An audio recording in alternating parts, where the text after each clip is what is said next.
दोस्तों, पिछला वीडियो मैंने दिया था सीटेट पेपर 1 का मेन पेपर जो कहलाता है 1 to 5 के लिए 2018 का, और ये मैं दे रहा हूँ 2016 का। तो अब आप सोच रहे होंगे कि 2017 का कहाँ गया। तो मैं बता दूँ आपको कि 2017 का एग्ज़ाम नहीं हुआ था, और ये भले ही सीटेट के पेपर हो, मैं कितनी बार कहा हूँ, फिर से कहता हूँ, ये सभी प्रकार के टीचिंग एग्जामों में इनसे सवाल आने वाले हैं, यानी उपयोगी होंगे। चाहे वो सीटेट हो, DSSB हो, EMRS हो, सुपर टेट हो। State means Jharkhand TET, Bihar TET, UP TET, MP TET, उसको मैंने यहाँ पर नाम रखा है एस्टेट, यानी स्टेट टेट्स, और भी प्रकार के टीचिंग एग्जामों के लिए। यदि आप टीचर बनने के इच्छुक हैं तो इस वीडियो को ज़रूर अंत तक देखें, और यदि आप टीचर बनने की इच्छुक नहीं हैं तो आप इसे स्किप कर सकते हैं, आप इस वीडियो को ना देखें, आपके लिए बेहतर होगा। आपका समय बर्बाद मैं नहीं करना चाहता। तो चलिए इस वीडियो को देखते हैं कि इसमें क्या है। तो चलिए देखिए, पहला सवाल है चाइल्ड डेवलपमेंट पेडागोगी से, जिसे हिंदी में बाल विकास एवं शिक्षा शास्त्र कहा जाता है। पहला सवाल है, भारत में अधिकांश कक्षाएं बहुभाषी होती हैं। बिल्कुल सही बात है। कक्षाओं में एक भाषा का उपयोग हम नहीं करते हैं। कुछ बच्चे मातृभाषा का इस्तेमाल भी करते हैं, कुछ स्थानीय भाषा का, और कुछ नेशनल भाषा का, या कुछ इंटरनेशनल भाषा का। ऐसा होता है। तो ऐसा अगर समाज में ऐसा अगर कक्षा में हो रहा है तो एज ए शिक्षक आप इसे क्या मानेंगे? पहला ऑप्शन है समस्या, दूसरा ऑप्शन है संसाधन, तीसरा ऑप्शन है बाधा, चौथा ऑप्शन है परेशानी।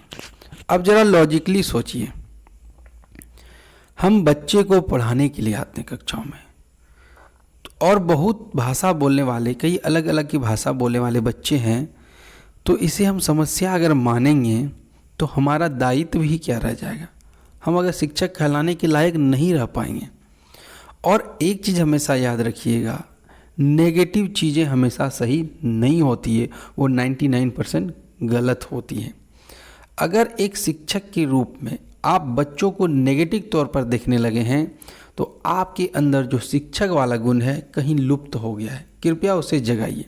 तो आप देखिए 3 ऑप्शन आपको ऐसे मिलेंगे जो नेगेटिव है। ये देखिए, बाधा, परेशानी, तो हम इसे संसाधन के रूप में लेंगे। अब कैसे संसाधन के रूप में लेंगे? अब ये देखिए, यदि कोई बच्चा अंगिका उसकी मातृभाषा है, वो घर में अंगिका बोलता है, और उसे हम अंग्रेजी बता रहे हैं, यदि वो अंग्रेजी नहीं समझ रहा है तो इसे क्यों ना हम उसी की भाषा में समझा दें, अंगिका में ही समझा दें। इसीलिए तो एक क्षेत्रीय भाषा का भी चयन करना पड़ता है शिक्षक के एग्जाम में। और अगर आपने क्षेत्रीय भाषा का चयन किया तो आपको क्षेत्रीय भाषा आ रही है, तो आप ऐसा करें, उसे स्थानीय भाषा या मातृभाषा में समझा दें। तो आपके लिए क्या हो गया, एक संसाधन हो गया ना। नेक्स्ट देखते हैं, शिक्षार्थियों द्वारा की गई गलतियां और त्रुटियां।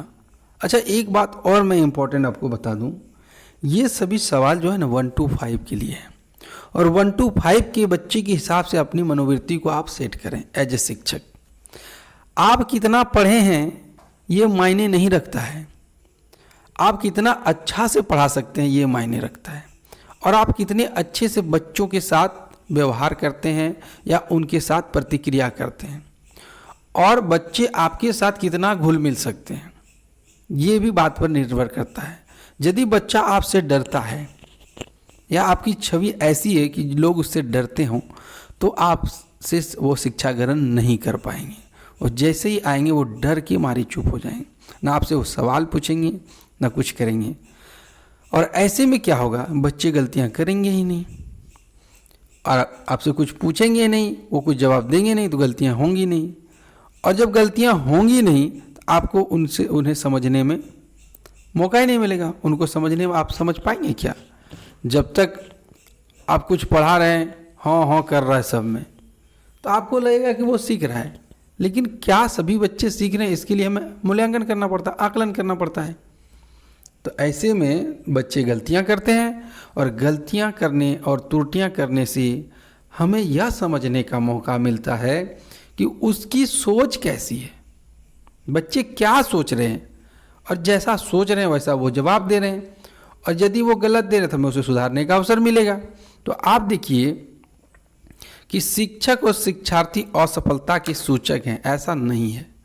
कोई ज़रूरी नहीं कि शिक्षक और शिक्षार्थी असफलता ही हमेशा करेगा, ऐसा है क्या? नहीं। इसका सही उत्तर है दूसरा ऑप्शन है। तीसरे को देख लें, कठोरता से निपटानी चाहिए। नहीं, यदि गलतियां करते हैं तो आप दंड तो दे ही नहीं सकते। बच्चों को कमजोर या उत्कृष्ट, देखिए मैंने पिछले 2 वीडियो में कहा है कि यदि अलग करने का बोध हो रहा है तो आप उसे काट दें, क्योंकि समावेशी शिक्षा है। समावेशी शिक्षा में सभी साथ में पढ़ते हैं, तो कमजोर और उत्कृष्ट तो हम नहीं कर सकते। हम इनके द्वारा उसको समझ सकते हैं और हमें एक अवसर मिलेगा बच्चों की गलतियों से, क्या गलतियां हो रही उसे सुधारेंगे हम। नेक्स्ट है, किसके विचार से बच्चे सक्रिय ज्ञान निर्माता तथा नन्हे वैज्ञानिक हैं जो संसार के बारे में अपने सिद्धांतों की रचना करते हैं। तो यह कहा था जीन पियाजे महोदय ने। इसे आपको याद करना पड़ेगा। कुछ श्लोक जो होते हैं, श्लोक बोलते हैं, कुछ कथन जो होते हैं उसे हमें याद करना पड़ता है। नेक्स्ट है, बाल केंद्रित शिक्षा का क्या अर्थ है? सबसे पहले ये जान लीजिए, बाल केंद्रित शिक्षा में बच्चे जो होते हैं वो केंद्र में होते हैं, सर्वे सर्वा बच्चे होते हैं और शिक्षक सहायक की भूमिका में होते हैं। ये बात आपकी क्लियर हो गई। अब देखते हैं ऑप्शन को। बच्चों को शिक्षक का अनुगमन और अनुकरण करना चाहिए के लिए कहना चाहिए कि आप, मैं जैसे जैसे करूं आप भी वैसे वैसे करिए। ये तो बिल्कुल गलत है। तोता रत्नतम को शिक्षा नीति नहीं मानता है ना? तो ये ऑप्शन तो आपका गया 1 नंबर। दूसरा देखते हैं, बच्चों की अभिव्यक्ति और उनकी सक्रिय भागीदारी को महत्व देना चाहिए। ये तो बिल्कुल सही लग रहा है। बच्चों को पूर्ण रूप से स्वतंत्रता देनी चाहिए। आप दंड नहीं दे सकते, इसका मतलब ये नहीं कि आप जो मन सो करने की छूट दे दें, ऐसा नहीं, तो फिर वो अनुशासनहीन हो जाएगा बच्चे। बच्चों को नैतिक शिक्षा देनी चाहिए, बिल्कुल देनी चाहिए बच्चों को नैतिक शिक्षा, लेकिन क्या ये बाल केंद्रित शिक्षा का अर्थ है? तो नहीं है ये। तो सही उत्तर है इसका ऑप्शन नंबर 2। नेक्स्ट है, जटिल परिस्थिति को संसाधित करने में, यानी परिस्थिति यदि बहुत खराब है, जटिल हो गई है और उसे आपको ठीक करना है, तो आप बच्चों को कैसे सहायता कर सकते हैं? चलिए देखते हैं। कोई भी सहायता ना देकर कैसे नहीं दीजिएगा, आप तो सहायक है ना। अभी मैंने कहा था शिक्षक क्या है? बच्चों के सहायक, और सहायक ही सहायता ना दे, ऐसा हो सकता है क्या? नहीं हो सकता ना।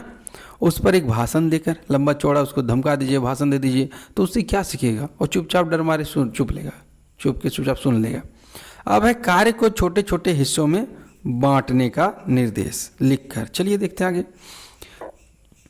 बच्चों को बढ़ावा देकर और सबसे पहले कार्य पूरा करेगा उसको पुरस्कार देंगे, ऐसा नहीं है। पुरस्कार कभी कभी उल्टा असर भी डालता है, ये मैंने पिछले वीडियो में चर्चा कर चुका है। आप हमारे सारे वीडियो को देखें, एक वीडियो देखने से सीटेट नहीं निकलने वाला। अब नेक्स्ट देखते हैं, कार्य को छोटे हिस्सों में बांट दें। मान लीजिए कोई जटिल कार्य है, तो ऐसा करें आप उसको पार्ट वाइज कर दें। ठीक है, पहले ये वाला पार्ट करो, फिर नेक्स्ट वाला पार्ट करना।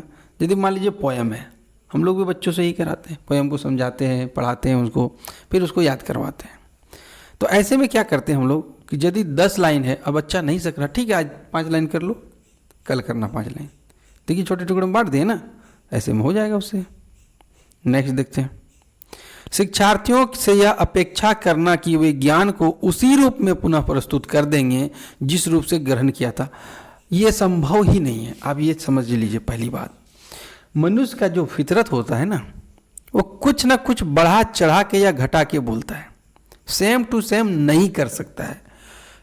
आप 2 तस्वीर बनाइए और दोनों तस्वीर सेम टू सेम बनाने की कोशिश कीजिए, या तो पहले वाले से अच्छा बन जाएगा या पहले वाले से खराब हो जाएगा, कभी नहीं हो सकता है। ये मनुष्य का फितरत है, गुण है। तो ऐसे में क्या करेंगे, ये तो एक समस्या हो गई नहीं, अब जबरदस्ती कर रहे हैं, जैसा सीखें वैसा ही। अब वो तो समस्या कैसे कर सकता है बच्चा, बताइए? वो कुछ भूलेगा ही या कुछ एक्स्ट्रा जोड़ देगा। आप उसे ये कहें अपने शब्दों में तो वो कर सकता है, लेकिन ज्यों का त्यों वो नहीं कर सकता है। तो ऐसे में यह एक समस्या हो जाती है। नेक्स्ट है, जब शिक्षार्थियों को समूह में किसी समस्या पर चर्चा करने का अवसर दिया जाता है, बिल्कुल सही बात है।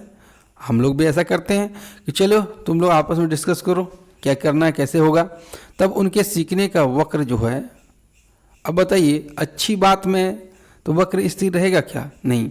अधिगम के वक्र का वीडियो दे चुके हैं अलग से, आप वीडियो में जाएं और सर्च करें, आपको मिलेगा, चैनल में हमारा दिया हुआ है।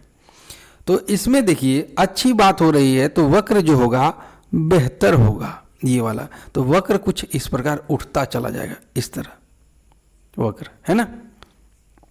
वक्र का वीडियो देख लें, आपको क्लियर हो जाएगा। नेक्स्ट है विकास की गति एक व्यक्ति से दूसरे व्यक्ति में भिन्न होती है। बिल्कुल सही बात है, सब में अलग अलग होती है, किंतु यह किस नमूने का अनुगमन करती है?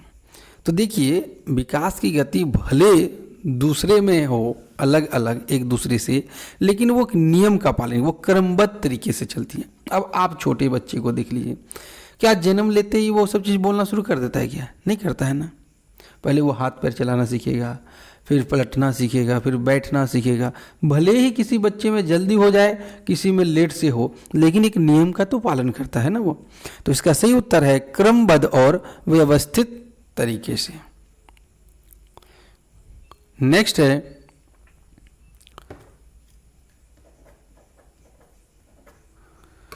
विकास के लिए निम्नलिखित में से कौन सा एक उचित कथन है? यानी इनमें से 4 कथन दिए हुए हैं, 4 बातें लिखी हुई नीचे, इनमें से विकास के संदर्भ में कौन सा एक सबसे सही है? सामाजिक सांस्कृतिक संदर्भ विकास में एक महत्वपूर्ण भूमिका निर्वाह करते हैं। हाँ, पढ़ा है हमने। देखिए क्वेश्चन रिपीट हो रहे हैं, सारे नहीं हो रहे हैं लेकिन क्वेश्चन रिपीट हो रहे हैं। हमने कल भी इस वीडियो में चर्चा किया था, कल की वीडियो में कहा था मैंने कि बच्चे पर परिवार और समाज और आनुवंशिकता का प्रभाव पड़ता है, तो ये एक सही बात है। दूसरा, विकास एकल आयामी है, नहीं, विकास बहुआयामी है। विकास के चरण हैं, कई नियम हैं, केंद्र से बाह्य की ओर, सिर से एड़ी से चोटी की ओर, सिर से, इस तरह करके नियम है, तो एकल तो हुआ नहीं है, इसको काटते हैं। विकास पृथक होता है, नहीं, पृथक नहीं होता है। तरीके अलग अलग हो सकते हैं, स्पीड अलग अलग हो सकता है, अलग नहीं होता है। यह जन्म के साथ प्रारंभ होता है, खत्म हो जाता है, नहीं, जन्म के साथ प्रारंभ तो होता है लेकिन मृत्यु के साथ खत्म होता है। अगर ऐसा रहता तो सही, तो हमारा सही उत्तर हो गया ऑप्शन नंबर ए। नेक्स्ट है व्यक्तियों में एक दूसरे से भिन्नता क्यों होती है? और ये बहुत अच्छा क्वेश्चन है कि भिन्नता क्यों होती है, और इसका हिंट मैंने अभी थोड़ा देर पहले दे दिया था। जन्मजात विशेषताओं के कारण, देखिए एक आंसर तो होगा नहीं, विकास कई कारणों से होते हैं और भिन्नताएं भी कई कारणों से होती है। वंशानुक्रम भी होता है और वातावरण भी होता है, ये तो होता है कि नहीं? बिल्कुल होता है। आगे देखते हम क्या है। प्रत्येक व्यक्ति को माता पिता से, नहीं, ऐसा कोई जरूरी नहीं कि माता पिता अगर मूर्ख हैं तो बच्चे भी मूर्ख होंगे। कभी कभी आपने सुना होगा चोर के घर में साधु भी पैदा हो जाता है और पुलिस वाले घर में चोर भी पैदा हो जाता है, तो ये सही नहीं है। वातावरण का खाली प्रभाव नहीं, एक कारण नहीं हो सकते, कई कारण होते हैं। तो इसका सही उत्तर है ऑप्शन नंबर 2। नेक्स्ट है बच्चे के समाजीकरण में परिवार की क्या भूमिका होती है या क्या भूमिका निभाता परिवार? तो देखिए सबसे पहला तो मेन है परिवार ना, इसीलिए तो सबसे पहले कहा गया माँ, फिर पिताजी, फिर गुरु। तो सबसे पहला है परिवार का भूमिका, तो इसे हम कहेंगे मुख्य भूमिका। नेक्स्ट है निम्नलिखित में से कौन सा एक सही मिलान वाला जोड़ा, यानी 4 ऑप्शन जो दिए हुए हैं उनका जो जोड़ा लगाया हो उनमें से एक सही है, बाद बाकी गलत है। देखते हैं पहला, औपचारिक संक्रियात्मक अनुकरण करेगा और कल्पना परक होगा, नहीं। नेक्स्ट है शेषवावस्था तर्क का अनुप्रयोग और अनुमान लगाने में सक्षम। चलिए आगे बढ़ते हैं। पूर्व संक्रियात्मक बच्चा निगमनात्मक सोच, नहीं। पूर्व मूर्त संक्रियात्मक बच्चा साधारण वर्गीकरण करने में योग्य। तो इनमें से सही मिलान वाला जो है वो है 2।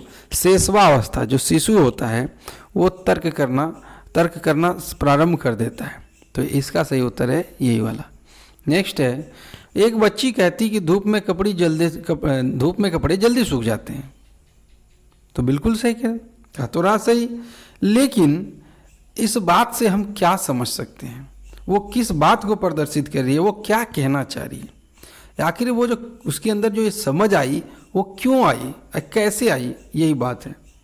तो अहम केंद्रित बच्चे सिर्फ अपने बारे में सोचते हैं, और कार्य कारण जो है वो कार्य किया है, वो कभी धूप में सुखाई है या कभी उसको सूखते हुए देखी है, इसीलिए उसने यह बात कही है। तो कार्य हुआ तब ना कि धूप में रखा तो कपड़ा जल्दी सूख गया, अंदर रखा था तो जल्दी नहीं सूखा था, वो देखी थी इस बात को, वो जानती थी, यानी इसका सही उत्तर है कार्य कारण। नेक्स्ट है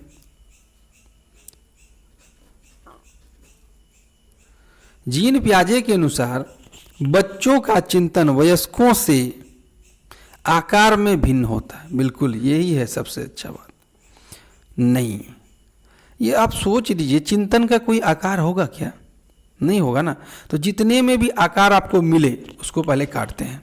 सोच का कोई आकार नहीं होता, ये निराकार है, तो इसको पहले काट देते हैं। बचा 2।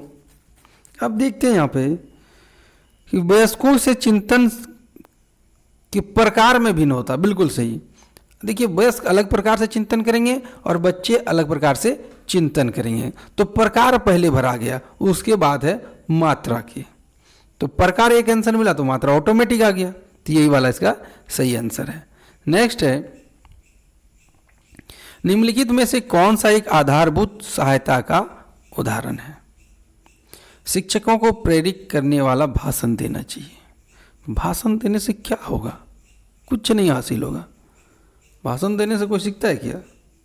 दूसरा देखते हैं। स्पष्ट प्रश्न पूछने को बढ़ावा दिए बिना स्पष्टीकरण, यानी आप प्रश्न पूछे ही नहीं और डायरेक्ट उसका लेक्चर देना शुरू कर दिए। उसको पूछने का तो मौका दीजिए।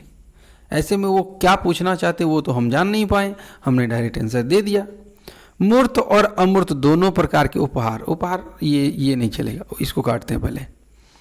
ये भी कट गया, ये भी कट गया। तो हमारा बचा क्या? अनुबोधन और संकेत देना तथा नाजुक स्थितियों पर प्रश्न पूछना। अब ये देख लेते पहले, नाजुक स्थितियों पर प्रश्न पूछना क्या होता है। हम कोई कहानी सुना रहे हैं, बच्चे को सुनाते जैसे कछुआ खरगोश वाला, अब बीच में रुक गए हैं। अब ऐसा स्थिति में उससे पूछो, बताओ तो कछुआ क्या किया होगा? सर रेस जीत गया। देखिए वो जान रहा था।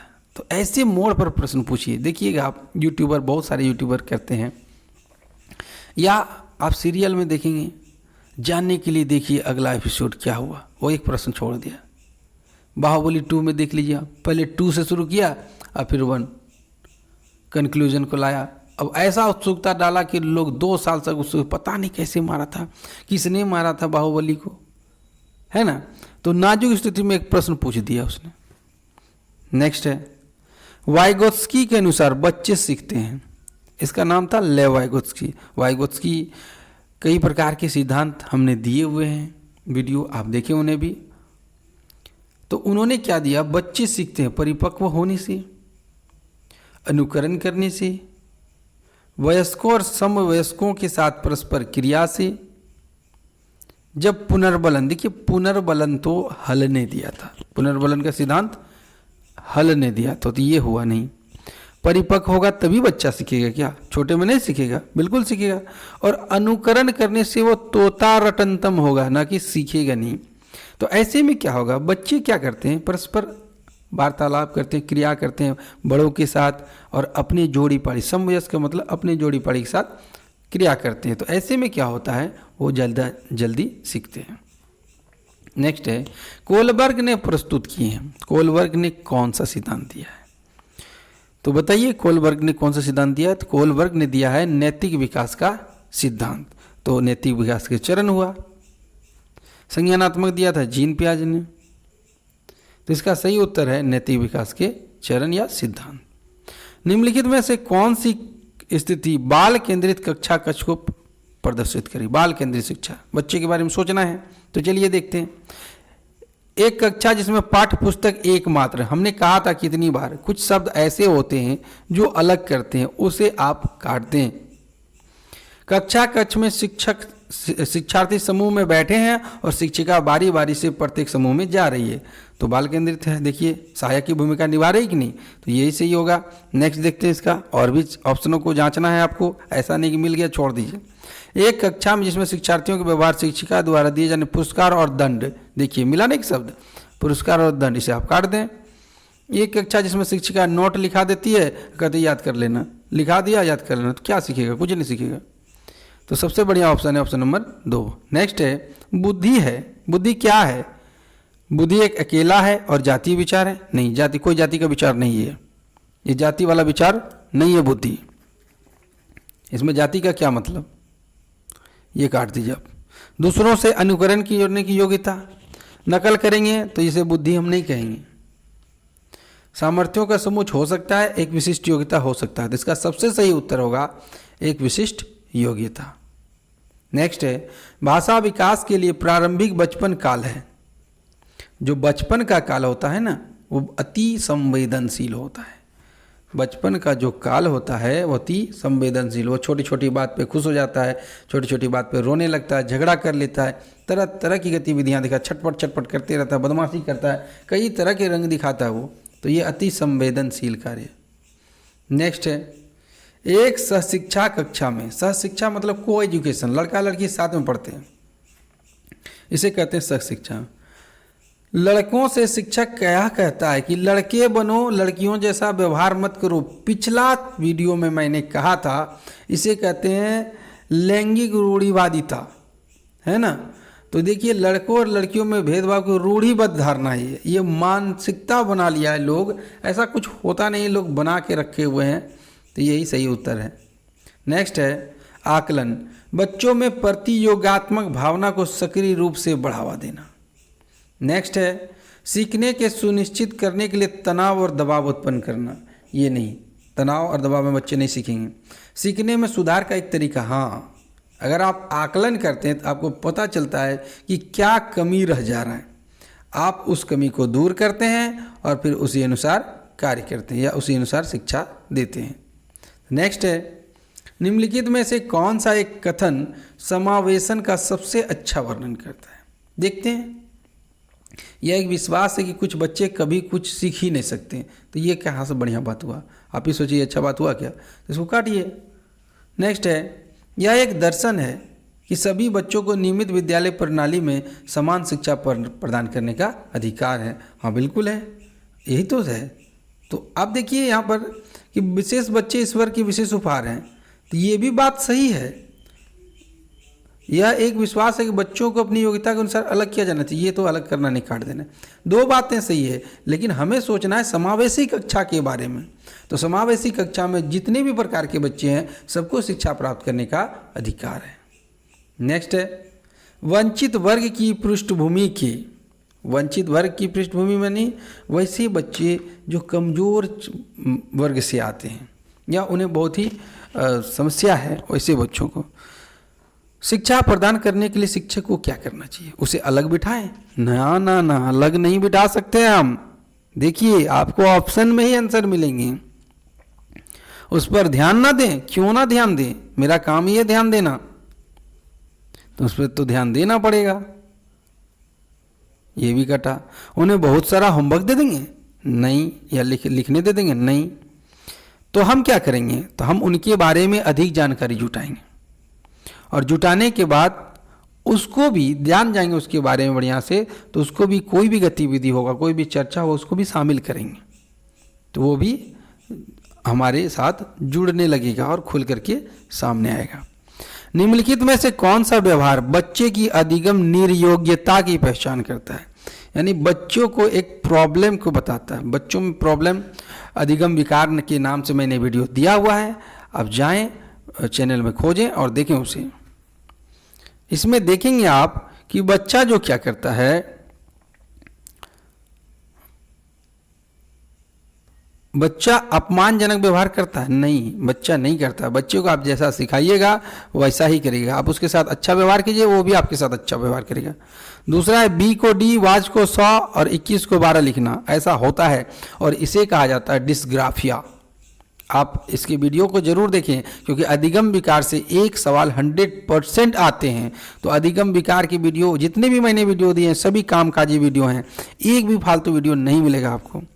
यह कम अवधान विस्तार और उच्च शारीरिक गतिविधि, ये ऐसा नहीं कुछ है। तो ये इसमें सबसे सटीक आंसर है कि यही वाला, बी को डी और वाज को 100। देखिए उल्टा लिख रहा है ना, और ये उम्र बढ़ने के साथ बच्चों में ऑटोमेटिक समाप्त हो जाता है। नेक्स्ट है, एक बच्चा जो आंशिक रूप से देख नहीं सकता, यानी उसको देखने में थोड़ा सा समस्या है।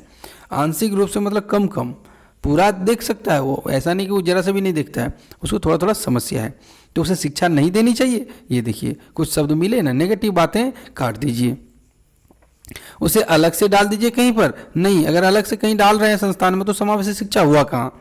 उसे नियमित विद्यालय में रखना है, लेकिन उसके लिए विशेष प्रावधान करना है। विशेष प्रावधान करते हुए उसे नियमित कक्षा में रखना, यही इसका सटीक उत्तर है। और ये कह रहा वही बात है, लेकिन बिना विशेष प्रावधान। तो बिना विशेष के कैसे होगा, उसके तो समस्या है ना। सीखना संवेगों में छीन संबंध रखता है, सीखने वाले के संवेगों से स्वतंत्र है, सीखने वाले के संवेगों से प्रभावित होता है। अब इस बात को आप समझ लीजिए। सबसे पहले यदि आपके अंदर सीखने की भूख हो ना, जैसे मैं वीडियो बना रहा हूँ आपके लिए सीटेट के लिए, और आपके अंदर इच्छा ही जागृत नहीं हो रही, संवेग ही उत्पन्न नहीं हो रहा है, छोड़ो ना यार, जब एग्जाम आएगा तब सोचेंगे, उल्टा संवेग है आपके अंदर, तो आप हमारे वीडियो को कभी नहीं देखेंगे। लेकिन आपको लगता है कि मुझे एक अच्छा शिक्षक बनना है, समाज का निर्माता बनना है, मुझे अच्छे काम करने हैं, तो आप इस वीडियो को जरूर देखेंगे। तो यही देखिए, संवेग सीखने को प्रभावित किया कि नहीं किया, तो बिल्कुल किया। नेक्स्ट देखते हैं, अपने चिंतन में अवधारणात्मक परिवर्तन लाने हेतु शिक्षार्थियों को सक्षम बनाने के लिए शिक्षिका को क्या करना चाहिए। तो देखते हैं ऑप्शन को। बच्चों को स्वयं चिंतन करने के लिए हतोत्साहित, देखिए उल्टा बात आ गया यहाँ, है ना। हतोत्साहित का मतलब डिस्करेज करना, डिस्करेज, तो ये गलत हो गया। व्याख्या दे दीजिए, लेक्चर दे करके निकल जाइए, एक अच्छा सा लेक्चर दीजिए और चल दीजिए, तो इससे कुछ होगा क्या, नहीं होगा ना। अस्पष्ट देना है, देखिए अच्छा शब्द मिला ना, स्पष्ट और आश्वस्त। आश्वस्त मतलब आप संतुष्ट, हाँ मैंने सही किया, ऐसा व्याख्या दें कि और शिक्षार्थियों के साथ चर्चा भी करें, सिखा रहे कुछ समझ में आ रहा है कि नहीं, हाँ सर आ रहा है, हाँ ये सही है, प्रतिपुष्टि हो गई, आपको लगा नहीं अच्छा हुआ। पुरस्कार देने से क्या होगा, कुछ नहीं होगा, मैं सब नहीं मानता हूँ। नेक्स्ट है, प्राथमिक विद्यालय के कक्ष में के संदर्भ में सक्रिय बद्धता का क्या अर्थ है। सक्रिय बद्धता का मतलब देखते हैं क्या अर्थ है। शिक्षक का नकल करना, ये सही नहीं है, पहले मैं इसे काटूंगा, ऐसे बड़ा सा क्रॉस लेके, या कहीं कुल्हाड़ी मिले तो उससे काट दीजिए, ठीक है। जांच पड़ताल करना, प्रश्न पूछना और वाद विवाद, हाँ ये सबसे सही उत्तर। नकल करना भी नहीं है, याद करना या सुनाना, इससे कुछ नहीं होगा। जांच पड़ताल करना, पता लगाना है कि क्या वो सीख रहा है कि नहीं सीख रहा है, घूम घूम के आप देखिए। प्रश्न पूछना, उससे प्रश्न पूछ लीजिए या वो आपसे प्रश्न पूछ ले, दोनों में वार्तालाप हुआ, वाद विवाद हुआ, तो अधिगम हो गया। नेक्स्ट है, बच्चे तब सर्वाधिक सृजनशील होते हैं जब वे किसी गतिविधि में भाग लेते हैं, ये अच्छी बात है। तो एक दूसरे के सामने अच्छा प्रदर्शन का दबाव होता है उसके अंदर, नहीं, दबाव में कोई अच्छा प्रदर्शन वो बहुत ही विकट परिस्थिति में होता है, अपनी रुचि से भाग लेता है। तो यदि कोई चीज़ में वो अपना रुचि से भाग ले रहा है तो वो जरूर अच्छा करेगा। सिर्फ पुरस्कार के लिए कर रहा है तो नहीं उतना अच्छा करेगा, शिक्षक के डांट से बचने के लिए कर रहा है, वो मन से नहीं कर रहा है, लेकिन उसको इच्छा है वो चीज़ करने में तो वो जरूर करेगा उसे, और सृजनशील भी होगा। आज की इस वीडियो में 30 क्वेश्चन हो गए। उम्मीद करता हूँ आपको वीडियो पसंद आया होगा, और पसंद आया तो हमारी मेहनत के लिए एक लाइक करें, आप नए हैं तो हमारे चैनल को सब्सक्राइब करें, बेल आइकन को दबाएं ताकि वीडियो का नोटिफिकेशन मिलता रहे, और एक कमेंट करें कि आपको वीडियो कैसा लगा। आज की वीडियो में बस इतना ही, धन्यवाद।